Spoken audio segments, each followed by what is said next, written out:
अगर आप हमेशा अपने विचारों से स्ट्रगल कर रहे हैं और ओवरवेल्म्ड महसूस करते हैं तो यह वीडियो आपके लिए है। इस वीडियो में हम कुछ ऐसी स्ट्रैटेजीज के बारे में डिस्कस करेंगे जो आपको आपकी ओवर थिंकिंग की समस्या से लड़ने में मदद करेंगी। तो बिना किसी देरी के चलिए शुरू करते हैं। Lesson 1, understand when to call your thinking a problem. बहुत लोगों को नहीं पता होता कि कब उनकी थिंकिंग को समस्या समझा जाए। मैं समझता हूँ 2 प्रकार के ओवर थिंकर्स होते हैं। कुछ लोग यकीन करते हैं कि उनकी ओवर थिंकिंग सिर्फ थॉरो प्लानिंग और प्रोग्रेस है, जबकि दूसरे लोग स्पष्ट नहीं सोच पाते और किसी भी महत्वपूर्ण सोच को ओवर थिंकिंग कह देते हैं। ये कंफ्यूजिंग हो सकता है। ये तय करने के लिए कि तुम्हारे थॉट्स प्रॉब्लमेटिक हैं या नहीं, देखो कि क्या ये फ्रीक्वेंटली एंग्जाइटी और स्ट्रेस कॉज करते हैं जो तुम्हारी डेली लाइफ और क्लियर थिंकिंग को इम्पैक्ट करता है। थोड़ा स्ट्रेस बेनिफिशियल हो सकता है, लेकिन परसिस्टेंट नेगेटिव थॉट्स कंसर्निंग होते हैं। रिफ्लेक्ट करो कि तुम्हारे थॉट्स तुम्हें कैसा फील करवाते हैं। क्या ये तुम्हें हेल्पलेस, स्टक या लॉस्ट फील करवाते हैं? अगर हाँ, तो तुम ओवर थिंकिंग कर रहे हो और इसे एड्रेस करने की ज़रूरत है। ओवर थिंकिंग के सीरियस कॉन्सिक्वेंसेज हो सकते हैं जो तुम्हारी फिजिकल हेल्थ को भी अफेक्ट कर सकते हैं, जैसे फटीग, हेडेक्स और भी problems. Lesson 2, calm yourself down by distancing yourself from your problem and engaging in guided visualisation. तुम अपने थॉट्स नहीं हो, तुम्हारे थॉट्स ही प्रॉब्लम है। लोग अक्सर ओवर थिंक करके अपनी प्रॉब्लम्स को एम्पलीफाई कर देते हैं। अपने थॉट्स से डिटैच होकर तुम इश्यूज को मोर क्लियरली देख सकते हो और अननेसेसरी एंग्जाइटी लूप्स को रिकॉग्नाइज कर सकते हो। एक डायरी मेंटेन करो अपने थॉट्स को ट्रैक करने के लिए और पैटर्न्स आइडेंटिफाई करो। अगर राइटिंग अपीलिंग नहीं लगती तो अदर क्रिएटिव आउटलेट्स यूज करो, जैसे सिंगिंग, पेंटिंग या ह्यूमर अपने आप को एक्सप्रेस करने के लिए। जितना सीरियसली तुम अपने थॉट्स को लोगे उतना ही तुम ओवर थिंक करने लगोगे। विजुअलाइजेशन भी मदद कर सकता है। इमेजिन करो तुम्हारे ट्रबलिंग थॉट्स दूर हो रहे हैं या अपने आप को एक काम वरी फ्री सेटिंग में प्लेस करो।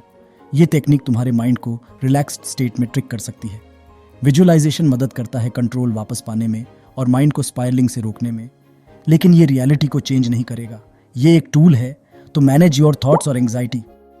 Lesson 3, bring awareness to your senses to deal with panic. हमारे थॉट्स बहुत तेज चल सकते हैं, लेकिन हमारे सेंसेस धीरे धीरे काम करते हैं। पैनिक में अपने सेंसेस पर फोकस करना मदद कर सकता है कंट्रोल वापस पाने में।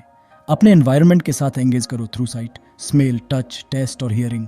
फॉर एग्जाम्पल, 5 चीजें देखो जो तुम्हें नजर आती हैं, 4 साउंड सुनो जो तुम सुन सकते हो, या ऑब्जेक्ट्स को टच करके उनकी टेक्सचर फील करो। ये सेंसरी एक्सरसाइज तुम्हें रियलिटी फील करने में मदद करती है और पैनिक को रिड्यूस करती है। Lesson 4, not all worries demand immediate attention, so try postponing them. जब वरीज अराइज होती हैं हम अक्सर जल्दी सॉल्यूशंस ढूंढने लगते हैं, लेकिन ओवर थिंकिंग से कभी भी बेस्ट सॉल्यूशंस नहीं मिलते और सिर्फ एंग्जाइटी बढ़ जाती है। कभी कभी वरीज को डिले करना माइंड क्लियर करने में मदद करता है।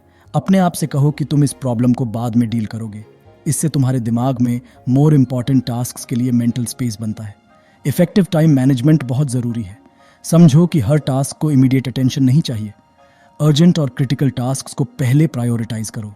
गुड टाइम मैनेजमेंट से बेटर माइंड मैनेजमेंट होता है। अपने पर्पस पर फोकस करो ताकि अननेसेसरी वॉरीज अवॉइड हो सकें। पर्पस ड्रिवन इंडिविजुअल्स कम ओवरथिंक करते हैं और अनहेल्पफुल थॉट्स को इजीली डिसमिस कर देते हैं। Lesson 5, learn to let on what you can't control. जीवन अप्रेडिक्टेबल है और सर्टेनिटी को ढूंढना फ्रस्ट्रेशन और एंग्जाइटी को बढ़ा सकता है। मोस्ट एंग्जाइटी और ओवर थिंकिंग फ्यूचर के कंसर्न से आते हैं। एक्सेप्ट करो कि सब सिचुएशंस कंट्रोलेबल नहीं है। फॉर इंस्टेंस, बहुत से लोग जिनको तुम केयर करते हो वो रेसिप्रोकेट नहीं करेंगे और अनफॉर्सीन प्रॉब्लम्स अराइज होंगी। तुम्हारे पास 2 चॉइसेस हैं। इन अनकंट्रोलेबल एस्पेक्ट्स पर ड्वेल करो या उन्हें लेट गो करो और सेल्फ इंप्रूवमेंट पर फोकस करो। अपने माइंडसेट को अब मैं क्या करूँगा से मैं इस सिचुएशन को टैकल कर सकता हूँ मैं रिफ्रेम करके तुम किसी भी चैलेंज को अडेप्ट कर सकते हो और कैल्म रह सकते हो। अब तुम्हारी बारी है। तुमने इस वीडियो से क्या सीखा नीचे कमेंट में बताओ।